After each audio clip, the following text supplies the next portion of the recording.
கர்த்தர் அதிசயங்களை செய்கிறார். ஊழியங்கள் வழங்கும் ஜீவ வார்த்தை. இந்த நாளுக்காக கர்த்தருடைய ஊழியக்காரன் ஆண்டவரை ஸ்தோத்தரிக்கிறேன். ஏசப்பாவுக்கு நன்றி செலுத்துகிறேன். ஜீவ வார்த்தை கேட்க போறவங்களை வாழ்த்துகிறேன். நீங்கள் ஆசீர்வாதமாய் இருப்பீர்கள். பிறந்த நாளை காண்கிற நீங்கள் ஆசீர்வதிக்கப்பட்டவர்கள், ஆசீர்வாதமாய் இருப்பீர்கள். இந்த நாளில் திருமண நாளை காண்கிற குடும்பங்கள், நீங்கள் ஆசீர்வாதமா இருக்க போறீங்க. பயப்படாதீங்க. பெரிய காரியம் குடும்பம் நடக்கும், சமாதானம் உண்டாகும்.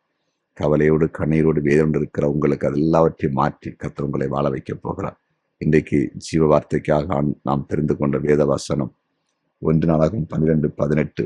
1 நாளாகும் 12:18. அந்த வசனத்திலே, அப்பொழுது அதிபதிகளுக்கு தலைவனான அமாசாயின் மேல் ஆவி இறங்கினதினால் அவன், தாவீதே, நாங்கள் உம்முடையவர்கள், ஈசாயின் குமாரனே, உமது பட்சமாய் இருப்போம். உமக்கு சமாதானம், சமாதானம். உமக்கு உதவி செய்கிறவருக்கும் சமாதானம். உம்முடைய தேவன் உமக்கு துணை நிற்கிறார் என்றான். உம்முடைய தேவன் உமக்கு துணை நிற்கிறார் என்றான். இன்றைய ஜீவாத்தின் தலைப்பு, தேவன் துணை நிற்பார். தேவன் துணை நிற்பார். இங்கே தீர்க்கதரிசி மூலம் கர்த்தருடைய வார்த்தை தாவீதுக்கு சொல்லப்படுகிறது. தேவன் உமக்கு துணை நிற்பார். இன்றைக்கு ஆண்டவர் உங்களோடு பேசுகிறார். உங்களுக்கு ஆண்டவர் துணை நிற்பார். எவ்வளவு பெரிய ஆண்டவர் பாருங்களேன். நம்ம ஆண்டவர் நமக்கு துணை நிற்கிறவராக இருக்கிறார். நம்ம நினைக்கிறோம், எனக்கு யாரும் துணையா இல்லையே, எனக்கு சப்போர்ட் பண்றதுக்கு யாருமே இல்லையே, என் கூட யாராவது ஒரு ஆள் இருந்தா எப்படி இருக்கும்? நீங்க கவலைப்படாதீங்க. உலகத்தை உண்டாக்கினவர் நம்ம கூட இருக்கிறது போதும்.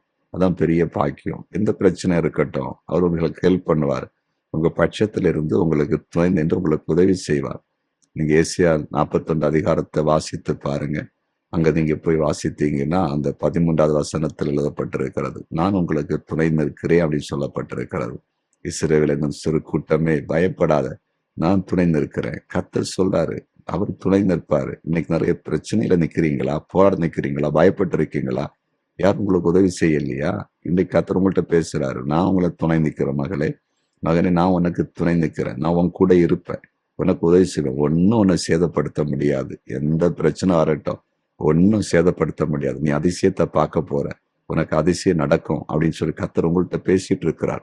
யாத்திராகமம் 14 அதிகாரம் 25 வாசித்து பாருங்க. அங்கு இஸ்ரவேல் ஜனங்களுக்கு கர்த்தர் துணை நின்றதாக வேதத்தில் வெளிப்படை எழுதப்பட்டிருக்கிறது. துணை நின்று எகிப்திற்கு விரோதமாக யுத்தம் பண்ணாராம். அதே ஆண்டு உங்களுக்கு கூட இருந்து உங்களை துணை நிற்க போகிறார். நீங்க ஜெயம் எடுக்க போறீங்க, வாழ போறீங்க, தலை நிமிர போகிறது, கண்ணீர் துடைக்கப்பட போறது, உங்கள் துக்கம் சந்தோஷமாய் மாறப்போகிறது. விசுவாசிப்பீங்களா?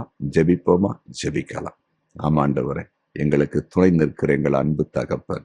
ஆண்டவரே, யாரெல்லாம் எங்களுக்கு யாரும் இல்லையே, நாங்க திக்கெட்டு நிற்கிறோம், உதவி செய்வதற்கு ஆள் இல்லையே, பண உதவி செய்ய ஆள் இல்லை, ஆள் உதவி செய்வதற்கு ஆள் இல்லை, தூக்கி விடுறதுக்கு ஆளுன்னு யாரெல்லாம் நிற்கிறாங்களோ, உங்களுடைய பிள்ளைகளை கண்ணோக்கி பார்த்து அந்த இடத்துல நீங்க கூட இருந்து துணை நின்று அற்புதம் செய்து மேன்மைப்படுத்தும்படியாய் ஜெபிக்கிறேன். மெய்யாகவே ஆண்டவராகிய இயேசு கிறிஸ்து எங்களுக்கு துணை நின்றார், துணை செய்தார், உதவி செய்தார் என்று சாட்சி கொடுக்க நீர் கிரியை செய்யும்படியாய் ஜெபிக்கிறேன். ஜெபத்தை கேட்டீர், அதற்காய் ஸ்தோத்திரம். இப்பொழுதும் வியாதியஸ்தருக்காய் ஜெபிக்கிறேன். கேன்சர் வேதனை அதை பாதிக்கப்பட்டிருந்த இப்போது உங்களுக்கு சுகம் உண்டாகட்டும். இருதய பிரச்சனைகள் விலகி போவதாக, கிட்னி பிரச்சனைகள் விலகி போவதாக. ஆண்டவர், எந்த குடும்பத்தில் அட்டாக் வரக்கூடாது, விபத்து வரக்கூடாது, நெருக்கம் வரக்கூடாது, பயம் விலகி போகட்டும்.